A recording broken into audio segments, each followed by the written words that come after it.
I awoke from my dreamless sleep moments after dusk and opened my coffin. Darkness had descended upon the city and I felt the need. I was hungry. It was time to feed. It had been this way for several centuries and it wouldn't change in millennia as long as I was nourished with human blood. Not just any human blood, but... Well, I'm getting ahead of myself. Allow me to introduce myself. My name is Boris, Count Boris, to be exact, from a long royal lineage in Eastern Europe. As you may have guessed, I'm a vampire. How I became a vampire is a long and interesting story, but I won't relate that tale now. My prey this night was in a modern American city. People who live here feel compelled to go out at night no matter how dangerous it might be, so there is always plenty of nourishment to be had. The occasional mugger is a worry, to be sure, but no one is worried about vampires in this enlightened society. It was quite different as little as a century before, when the vast majority stayed indoors at night and set wards against my kind. Being able to feed regularly was a challenge. Now, it's ridiculously easy with vampires these days, the mere stuff of myths and legends recounted in books, films, and television shows.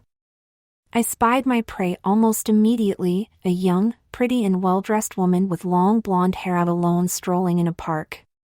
She was wearing a miniskirt and high heels. Very lovely. Perhaps she was waiting for her husband or boyfriend. Or she might have been a prostitute patrolling the park for a customer. It didn't matter to me. She'd be late for any planned rendezvous. The woman was mine for now.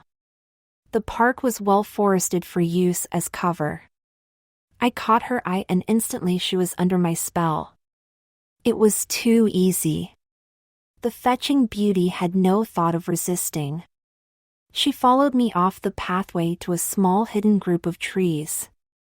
No one will see us. Her neck was exposed and neatly punctured with my fangs. I drank. Arg!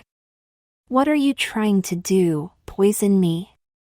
I yelled. The spell was broken and the woman jumped back in fright. I'm sorry, she screamed and started crying. That voice. You're not a woman. You're a man dressed as a woman. A cross-dresser. He merely nodded his head and continued crying. Stop crying. I hissed. I'm not going to kill you.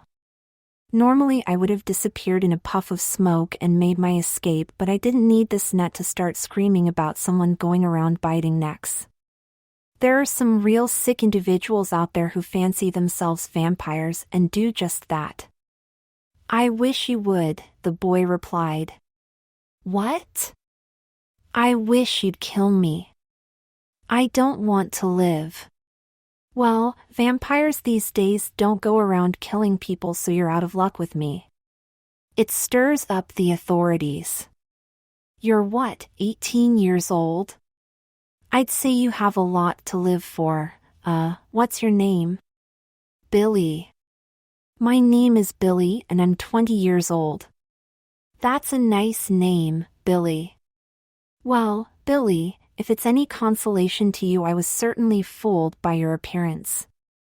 I thought for sure you were a woman, and believe me, I'm an expert.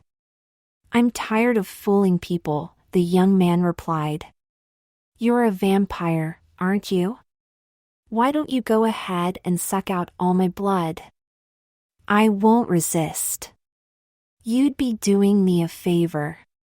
Billy sniffled some more, but at least he stopped crying. My recommended nightly allowance is 1 pint or 500 milliliters metric if I'm any place else besides the States, so I can't oblige you there.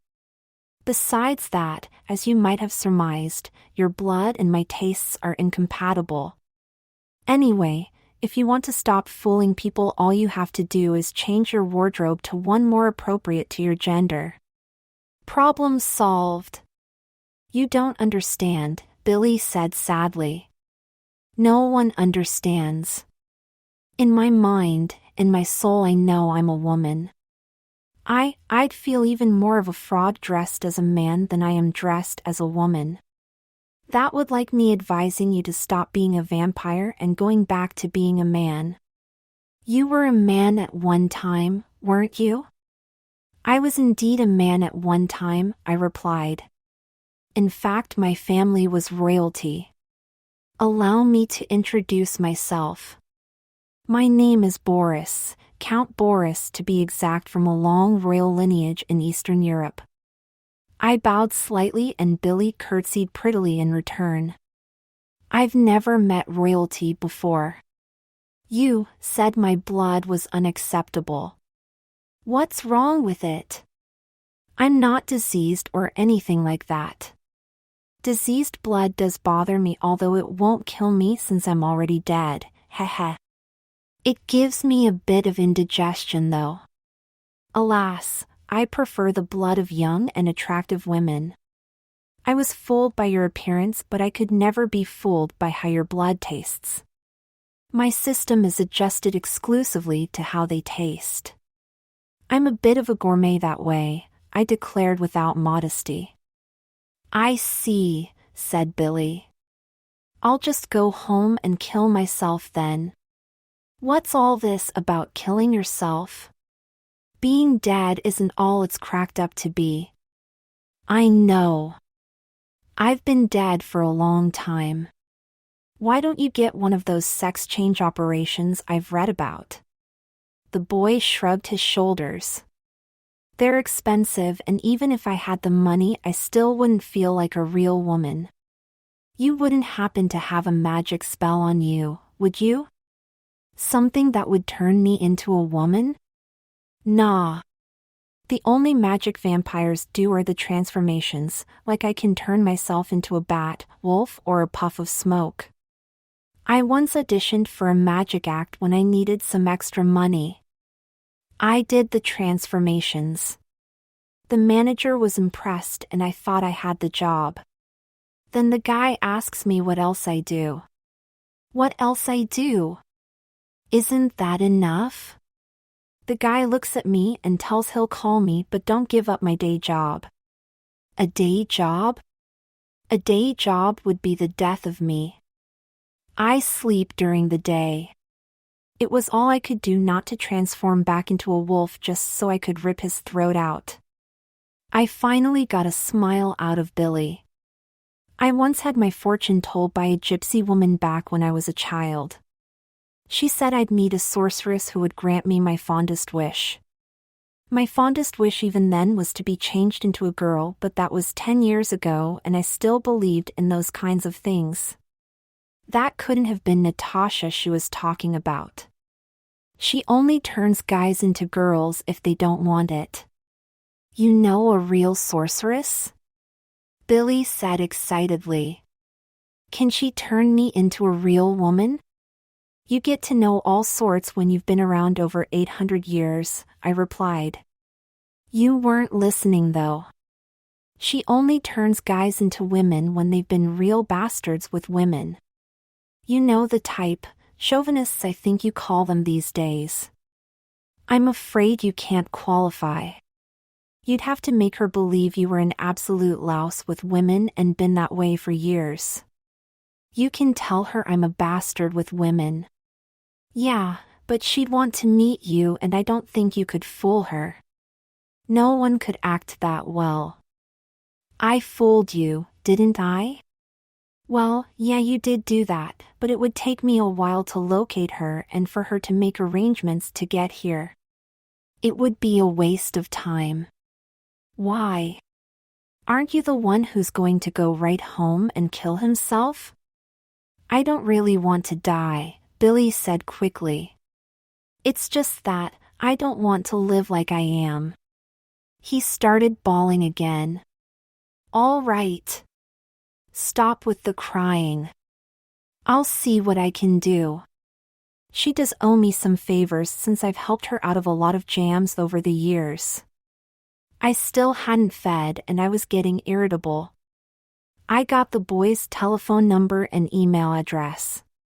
My payment would be a blood donation from the transformed Billy. Billy, may I ask you a quick question? Of course. Are any of the women around here women? Billy shook his head and pointed to the other side of the park. I thanked him and moved on. You might be asking yourself right now why I bothered with Billy. I honestly don't know except to say that I kind of liked the kid. Anyway, it wouldn't be too difficult to contact Natasha as I already had her cell number and she didn't live too far away. The hard part would be to convince her that Billy deserved to be transformed from a man to a woman. Like I said, you get to know all types when you've been walking this planet as long as I have, and especially where I tend to frequent, society's netherworld. Now, don't get me wrong. Natasha is one of the nicest sorceresses you'd ever want to meet. Just don't get on her wrong side. She has some mean spells that you'd regret being on the receiving end. I think she uses these spells to dispense justice in her view of things, so she doesn't cast them just for fun. One of them is the transgender spell. I've never seen one of them done, but I hear her victims don't have the need for a jockstrap for the rest of their lives. Anyway, I called up Natasha and gave a song and dance routine about how Billy was a serial abuser of women and was the perfect candidate for a sex change spell. She said she'd be interested in meeting Billy and would arrange to fly into town by commercial jet. She doesn't use a broom. I then called Billy and we arranged an evening appointment, what else, at his apartment. He was to forego shaving for a couple of days and dress in men's clothes and not wear any wig. I also coached him on how to act when he met Natasha. We might have pulled it off, but things started to go wrong from the very start. The first thing Billy did when he answered the door was curtsy to me. He curtsied. Did I have to tell him not to curtsy? Natasha was immediately suspicious.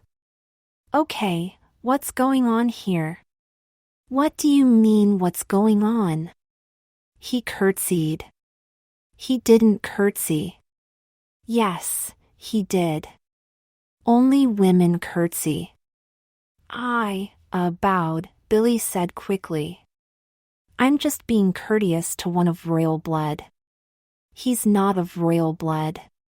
Yes, he is, Billy replied as if it was common knowledge. He's Count Boris, to be exact, from a long royal lineage in Eastern Europe. He's being ironic, I said and held a finger to my lips as if to tell him he was violating a confidence. May we step inside? I believe we have business. A vampire may never cross a threshold unless invited. Billy nodded finally in understanding and stepped aside. You were never royalty, said Natasha when we were inside. You were a village baker. That's a lie, I protested. I should have held my tongue, but I was being sorely provoked. I got it from the vampire's mouth. Manny told me you were being held in the stocks in the village square for short-waiting your bread loaves. He couldn't pass up a free meal. You've met Manny? I was framed. Billy was beginning to look worried, but I smiled at him reassuringly. Manny was the vampire who turned me into a vampire. I never knew they knew each other. Now all Billy had to do was provoke Natasha into casting the sex change spell. I thought you were bringing 5 or 6 broads for me to abuse, snarled Billy. She doesn't look like much.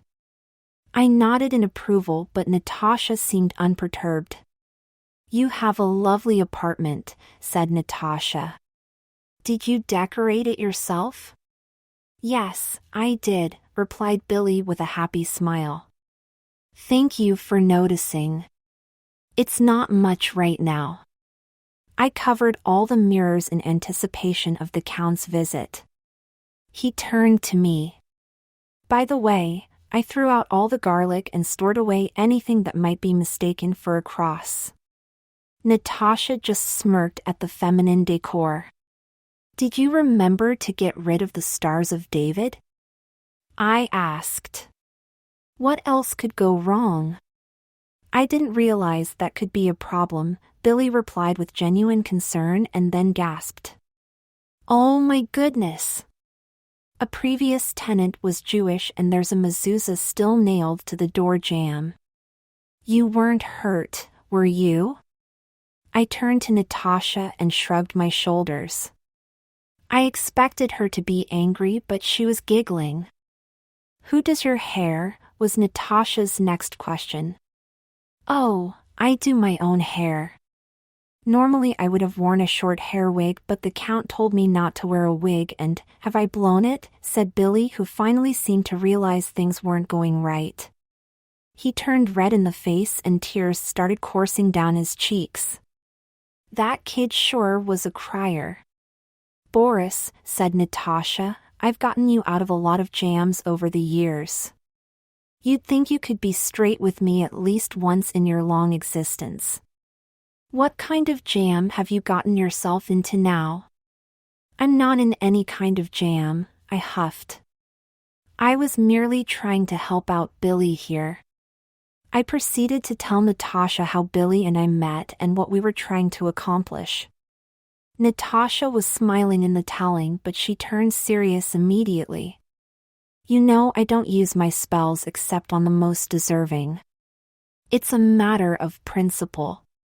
She looked at Billy, who had stopped crying but seemed capable of restarting at any time. Billy looks as if he couldn't harm a fly. She turned to him.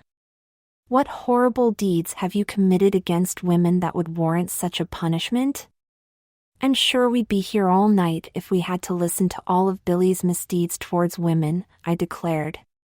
In my own way, I was urging Billy to lie like hell. The young man started trembling and turning red in the face, so I was sure he had a doozy of a tale to tell us. Well, just tell us about the one you're thinking about right now, said Natasha, who also observed his discomfort. Billy's confession came out in one breath as if inhaling would cause him to lose his nerve. About 5 years ago, I went into Lindsay's bedroom, my little sister, and I tried on her panties, but the seams burst on one pair because they were too small, and I threw them in the trash thinking no one would notice, but my mother found them and my older sister Eileen got the blame and she had to pay for the panties out of her allowance, and I just let it happen and didn't say a word, and Lindsay started calling Eileen a fat ass, and I've been feeling guilty about it ever since. Billy burst into inconsolable tears. Natasha and I were stunned into silence. I finally spoke. That was the dumbest story I've ever heard, alive or dead. I turned to Natasha. I sincerely apologize for wasting your time, Natasha. I'll make this up to you in some way. You worm, hissed Natasha.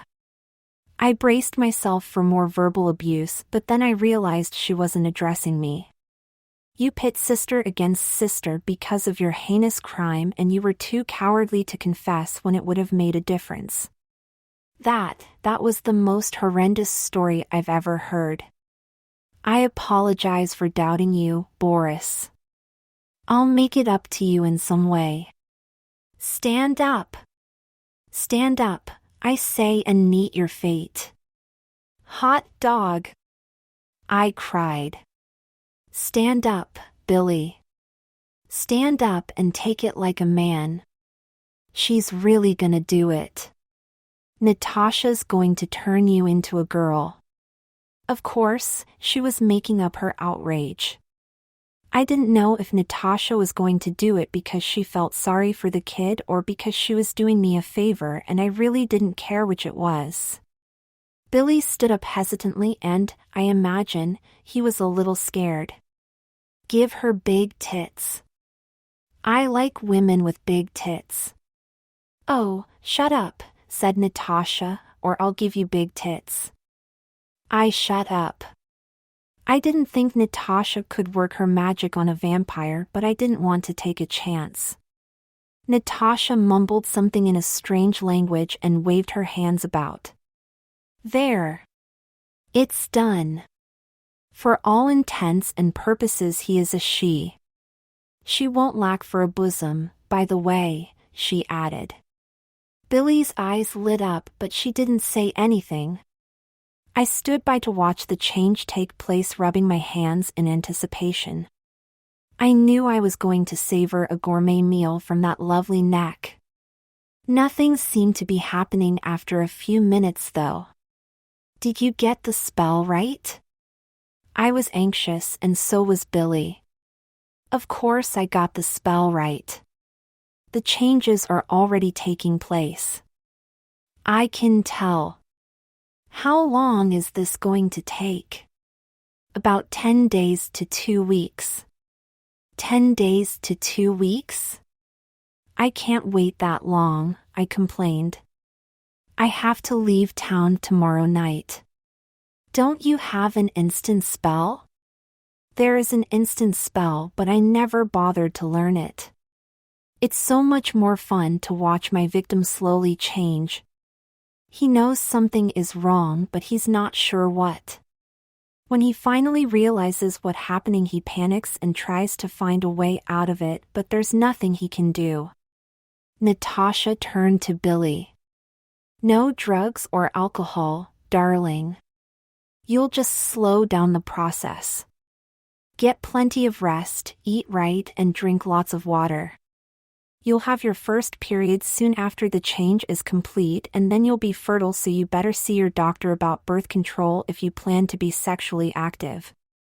Please don't let me wake up if this is a dream, said an awestruck Billy. Natasha walked over and took Billy's hand. I hope you made the right decision, said Natasha. You won't escape heartache and disappointment by becoming a woman. In fact, you'll feel it all the more when it comes your way because you're a woman. I can take it, said Billy. Tears were glistening in her eyes again, but this time I'm sure they were tears of happiness. I'll be back in town next month, said Natasha. Let's do lunch, just us girls. Lunch? That reminded me that I hadn't fed yet. I'm heading over to the park for a midnight snack. I'll have to take a rain check on that meal you owe me, I told Billy. She came over and gave me a hug. I bade both good night and slipped out into the darkness. I left town the next night without seeing Billy or Natasha and didn't return for 5 years. I wasn't even thinking about Billy when I hit town. As usual, I was thinking about my next meal and headed for the park. Count Boris, someone behind me called. That voice. It was familiar. I turned around and one of the loveliest women I've met in the last 200 years rushed into my arms. I knew it was you, she gasped. She stepped back and curtsied prettily. Billy? Yes, it's me, except I spell it with an IE on the end, Billy. You look lovely, Billy. I admired her magnificent tits. Are you completely female now? Every last drop of blood in me is female, said the beautiful woman standing before me. Ah, she remembered our agreement. And I see you're married too, I said, noting the wedding ring on her finger. Yes, I met and married a very wonderful man. It was love at first sight for both us. I told him everything. I'm not sure he believed me, but he said he didn't care what my past was. Natasha was my maid of honor. We wanted to send you an invitation, but we didn't know where you'd gone. We planned a midnight wedding just in case. I was just on my way home. Would you like to meet my husband? Not yet, I replied. I was just going out for a bite. Would you care to join me? Billy nodded and took my arm. Count Boris? This won't hurt the baby, will it? You're pregnant? That's wonderful, Billy. If it's a boy, be sure to name him Boris, heh heh. I can't do that. I already have a son named Boris. I was just kidding about, what did you say? I named my son after you. She caressed her belly. I'm hoping this one is a girl so I can name her Natasha. Well, vampires are a cold-blooded group as a whole, but at that moment I felt like laughing and crying at the same time. I was a proud father. Well, not really a father, but I might as well have been. You know what I mean. I reached over and gave Billy a hug. You've made me the happiest vampire in the world, I declared. You're paid in full. I gotta go. See you around. Like a fool, I transformed right there in public and took off like a bat. Well, I guess I'll always be a sucker for a pretty woman, heh heh. Get it?